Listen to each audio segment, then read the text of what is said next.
Okay.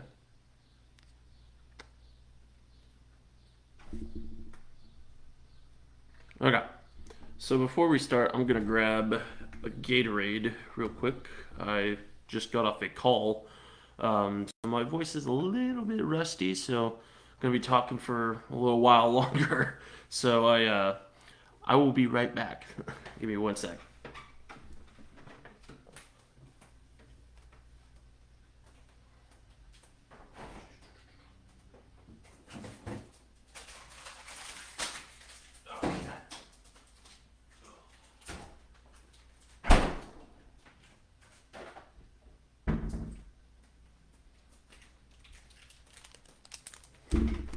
All right.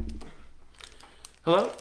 Welcome. This is the Burn KC Sportscast, or excuse me, the Sunday Sportscast with your host Alex Blackburn. Got a few things to cover today. Probably going to keep it relatively short. I started late just because, again, had a lot of stuff to do today. Running around with my chicken, excuse me, running around like a chicken with my head cut off. Even after the golf tournament. Um, but we're all good. We're cruising. So it was a very fun weekend. So let's just jump right into it. Okay. So yesterday, the Kansas City Blues, i.e., my rugby team, had a golf tournament that raised quite a bit of money. Um, Definitely enough to make a little bit of waves. Make a little bit of waves. It was our most well attended golf tournament in quite some time. Um, had quite a few people there, both rugby and non rugby. If you didn't already know, I hope I mentioned it a few times at least. This was open to everyone to come through, and boy, howdy did they. We sold out pretty quick after those early access tickets were gone. Um, and overall, it was a fantastic event. Many thanks to everyone that helped set it up, that helped with sponsorship, food, drinks. Special thanks to Shamrock Hills Golf Club. You guys are the best. Thank you for letting us use your course for the Saturday. Very fun, very nice. Yeah, no, it's a great course if you haven't been up there. And overall, I had a great time. I yeah. um, if you weren't originally interested in rugby, that's a tournament that would get you interested in it for sure. Um, just you get to meet a lot of old boys. You get to meet all the rugby guys, all the sponsors. I mean, it's a great networking event and it's just fun. So, special thanks to everyone who made that possible. In other rugby news, the Kansas City Blues fall camp is going to be on August 27th. All athletes are welcome. Even if you don't know the game at all, you are welcome. Um, Come on out if you want to see what rugby's all about. Um, Again, August 27th at the Shawnee Mission East High School. And um, going to be going over quite a bit of fundamentals, quite a bit of just drill stuff and everything like that, learning from the best of USA Rugby, and it's going to be a fun camp for sure. It'll be a good Saturday. Other than that, like I said, the fall season is coming up quick. I will be having an interview with Coach Derek Pearson of the Kansas City Blues on Wednesday, so be on the lookout for that. Going to be a lot of fun. We're going to be talking rugby stuff as well as general stuff, general sports stuff because he's a big sports guy himself, even if he's a Raiders fan. But you know what? That's fine. We're good. Um, at least he likes rugby. But that'll be a fun one for sure. We'll talk more in depth about what the expectations are this season, what we're looking like this year, how we're going to carry the momentum into or the momentum from sevens into the fall season, and just share a few laughs, have a good time. So tune in for that. That's coming soon. What I did want to cover though, in terms of uh, Blues fall season preview, is I wanted to cover a few things of, yeah, this team's looking a little undersized, but overall, I believe that we have all the ability in the world to make make a splash in the division. This is Alex Blackburn, the player, not Alex Blackburn, the journalist. Consider it just like like me interviewing myself or something. I don't know. Um, but I think we're able to conquer that undersizedness in order to win at scrums, win at set pieces, and everything like that. We're able to easily overcome that. Rugby, it pays to be large, but it also pays to have leverage, be physical, and overall, just winning scrums is what comes. That's what it comes down to. Winning set pieces, winning scrums. So, um, we would still like to see more big men out here, and I'm sure we'll get it sorted.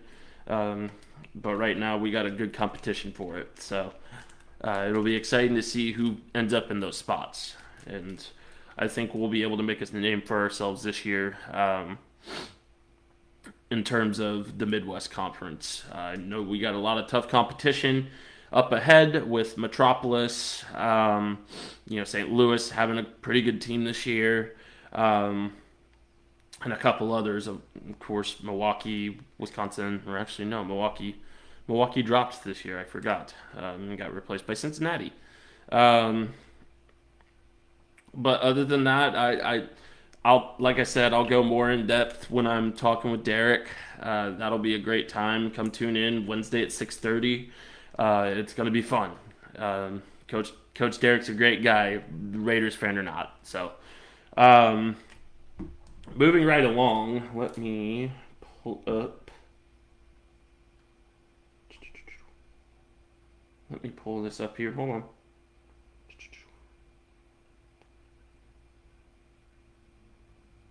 Okay, give me 1 second here. Sorry. Even after the golf tournament is over, my work is never done. Moving right along into Chiefs training camp, though. Um, Chiefs, obviously, if you don't know by now, have started training camp. Um, Orlando Brown has shown up, which, is a good thing. I kind of went in on that with my article. I think he's also in a prove it year. I think he's in a lot better position um, to to prove it this year. Other than standing next to guys like like Frank Clark and L'Jarius Sneed and all them. Like he's proven that he's good, but he's got to prove that he's worth the contract, that he's going to be worth the large payday that we may or may not have to give him. Um, he's playing on the franchise tag this year, though. Even after all the mess with his agent and da da da da, it's tough to gauge how much trust we should have in Orlando Brown after everything that happened. It almost turned into a Tyreek Hill situation where offering him max contract, and it just sounds like he's saying no and doing all this stuff like hiring an agent and doing all that for who knows why. But he's here, he's at camp, and again, I think he's got to prove it year ahead of him. Other than that, the rookies, from what I've seen, are doing really, really well. Isaiah Pacheco is going to get slotted in as kick returner, which I think is a great spot for him. A lot of those late round picks make their names in special teams first, and I think Pacheco has size and speed to be a great kickoff returner and to be a great running back. I've seen him take a lot of screens out the backfield and everything like that, and he's looked good. He's definitely one of the surprises of camp thus far, and Sky Moore as well has made some really great catches and looks really fast. Um, I don't think we'll be missing Tyreek Hill too much. George Karlaftis is learning from the defensive linemen. Trent McDuffie's had some pretty good breakups. I would like to see more from him, though. I really feel like that I haven't seen a ton of him, at least in terms of what I've seen on Twitter and different social media platforms and websites and everything like that. I want to see more of him. If he's trying to be cornerback one this year, he needs to be more prevalent. Joshua Williams should not be taking away that spotlight.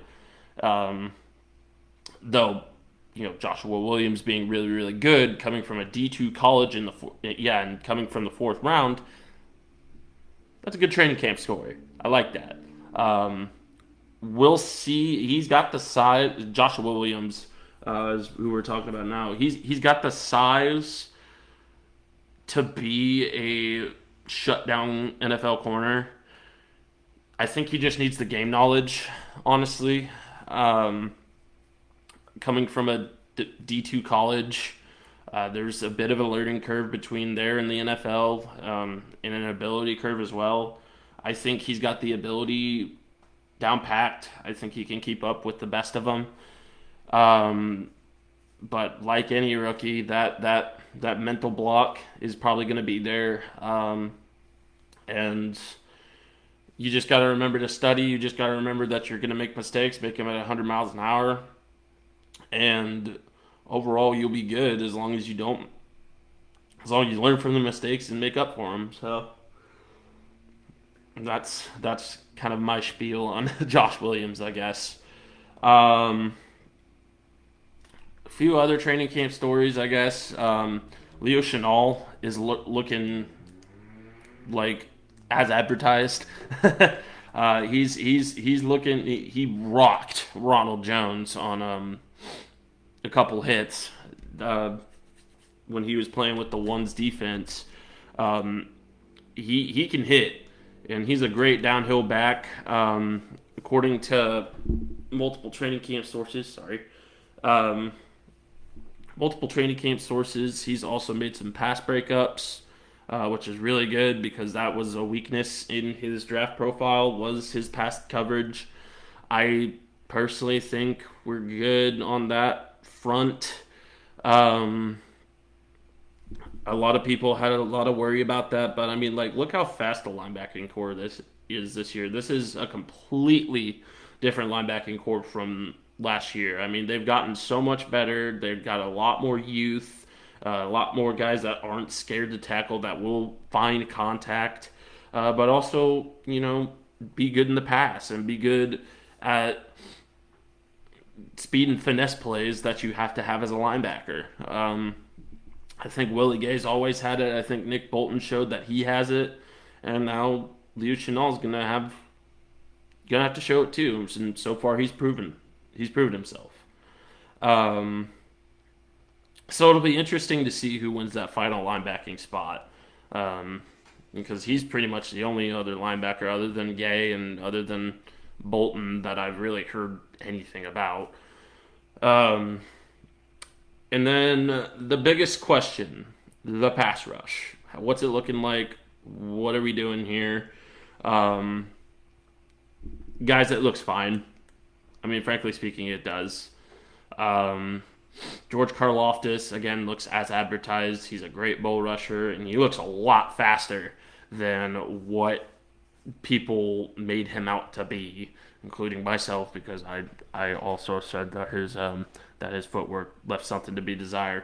But he's looked a lot better, which is a huge plus. It's what training camp's for, is to showcase your true skills in an NFL environment. And I get it, the combine and the combine's numbers, the training camp's actual game situations. And I think stars are made in training camp rather than at the combine. I feel like that's always been the case. Um, but other than Karloftis and Clark, again, Clark's playing with a chip on his shoulder.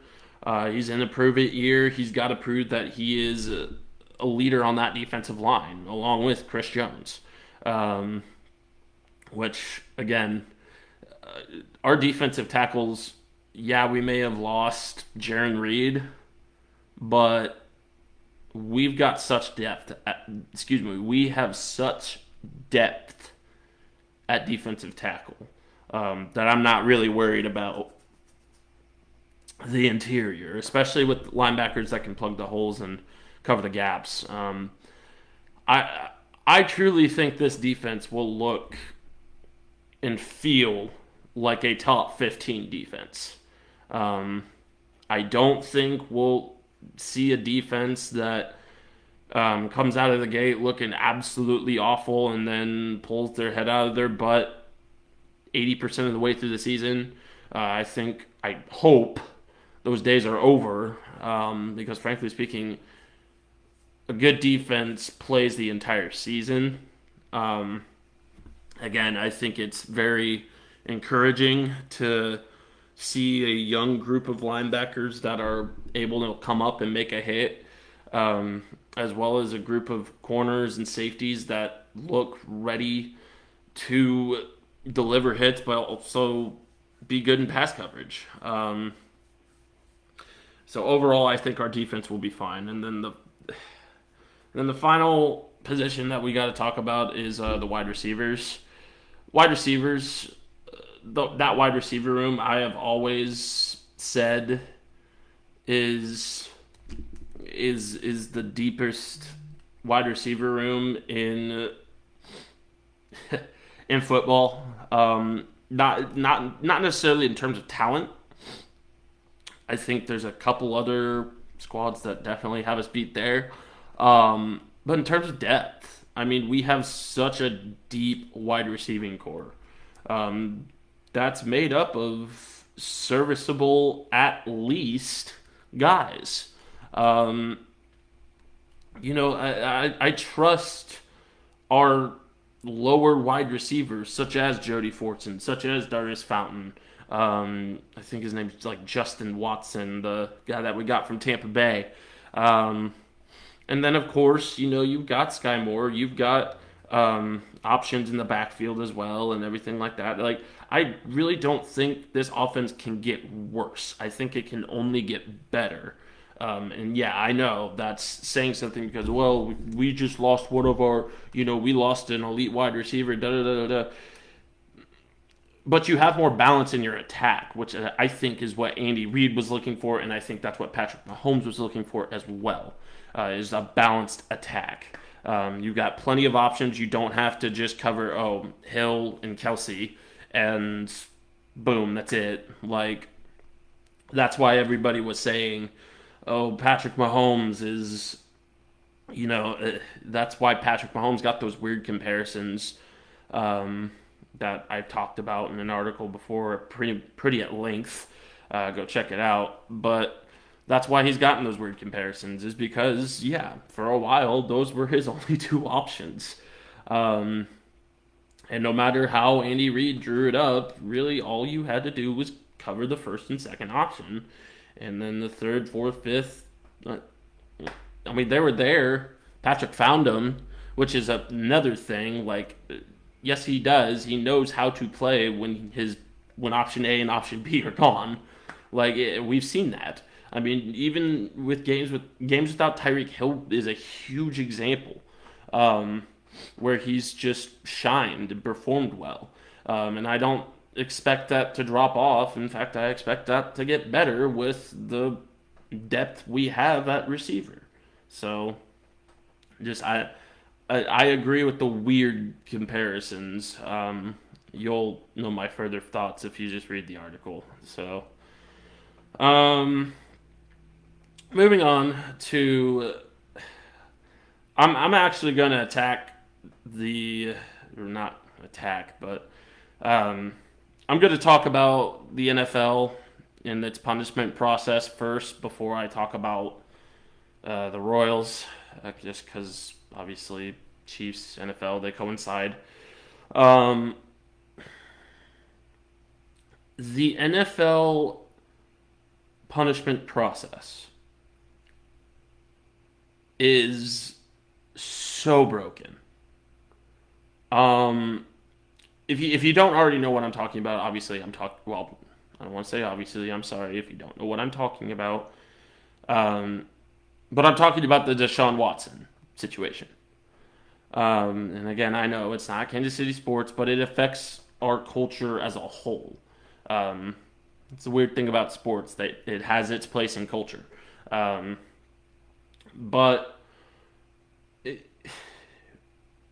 when it comes to the NFL and punishing people and punishing players at that, we always knew that there was a stardom problem, that how big a star you were determined how big of a punishment you got. Um, 6 games is absolutely paltry. It's paltry for even even if, and honestly, if you honestly think that there is no fire to this smoke, I want you to see your way off my page now. Because, frankly speaking, 30 accusations, there's something there. There's clearly something there. I'm not going to get too much into that just because I already have multiple times. So I'm not going to get too much into that. But I want to talk about the NFL punishment process. Again, 6 games for alleged sexual assault is absolutely paltry. And for one count, no less, let alone 30. It amazes me. When that ruling was sent down, I was in shock.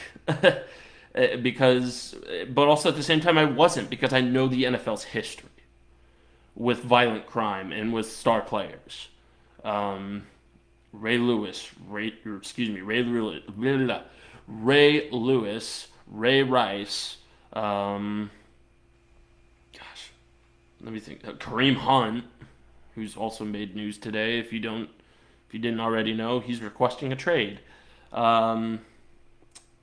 Who else? Obviously Deshaun Watson, Ben Roethlisberger, yeah, Michael Vick. I mean, the NFL has a history, and I'm not saying that these guys don't deserve redemption. I mean, well, yeah, honestly, they don't. Or at least not they don't deserve to immediately go back to the NFL once they've quote unquote served their time. Roethlisberger didn't serve any time. He settled out of court, which basically means he did it. But then again, when you have owners like Jerry Jones, Dan Snyder, and all those guys who are also in the news for Robert Kraft, who have these issues of being a predator, and that's why nothing gets done in these situations, is because it is left up to the ownership in the end, and the ownership, there's a lot of scumbags in NFL ownership. There just is. And unfortunately, the scumbags have just as much of a say as the quote-unquote good owners do. And when it comes to dealing out punishment, a year for weed, a year for legal gambling, and yet you give alleged sexual assault 6 games. Make it make sense. I mean, it's such a disrespect to women and survivors of sexual assault. I mean, among everything else surrounding this matter, it is a complete disrespect to have that ruling come out to be 6 games. it, I'm not going to talk anymore about that. If you want to know more of my thoughts on that, go read the article. That I already have a headache from the long weekend that I've had. I seriously like going into that will just make it worse. So we're moving on to the Royals. Just had to get that out of the way. I'm sorry. I know it's a sensitive topic. But again, it affects more than just the sports world. It affects all of us. It affects the social world. And just believe survivors. That's how I'll end that. Um, moving on to the Royals, though. Trade deadline happened, and the Royals did something. They did something. Um, Getting rid of Whit, or excuse me, trading away Whit was the move that they had to make. I would have liked to have seen them do more, obviously, but they did the move they had to make, which again is something. At least they recognize that they have to do that. Um, and it looks like when it comes to trading, or when it comes to the trade deadline, the Royals didn't do enough, in my opinion. I mean, frankly speaking, I'm just gonna put that out right now. They did stuff, they didn't do enough. Um, with how stacked that relievers room is, at this point, you have to recognize when it's an internal problem and it's not, oh man, we need another reliever. No, we need another pitching coach. So that these guys don't get ruined. And I think with how the draft went and with how we traded, I think we'll want Cal Eldred out of there by the end of October, when the season's over. Um, because otherwise, I don't know why you would build such a heavy such a heavy reliever core, just a heavy bullpen in general. You don't just stack the bullpen and call it good. You gotta develop these guys, and I think the Royals are finally listening when it comes to development. Not necessarily on the trade block, but in other facets, like getting the young guys up. I mean, the young guys throttled the Red Sox today. I mean, it was a great looking game. I saw a few highlights, didn't watch the whole game because Bally Sports. But overall, I am looking forward to seeing how these young guys develop. I hope it's not under this management, though. That's nothing against Mike Matheny. That's nothing against the people that are making the right moves right now. And shoot, that may not even be Mike Matheny. That might be the work of JJ Piccolo and Dayton Moore. But I mean, at this point, I have a hard time. I have a hard time justifying Dayton Moore keeping his job for sure. At this point, Cal Eldred's obviously gone, or at least he should be. And then JJ Piccolo, I think he's pretty much the only guy that comes out of this scot-free. I feel like he's making the right moves. It's just the other powers that be didn't allow it, because Piccolo's pretty much the only guy that has made sense when he has been talking, in terms of development and where the Royals should be in the next 5 years.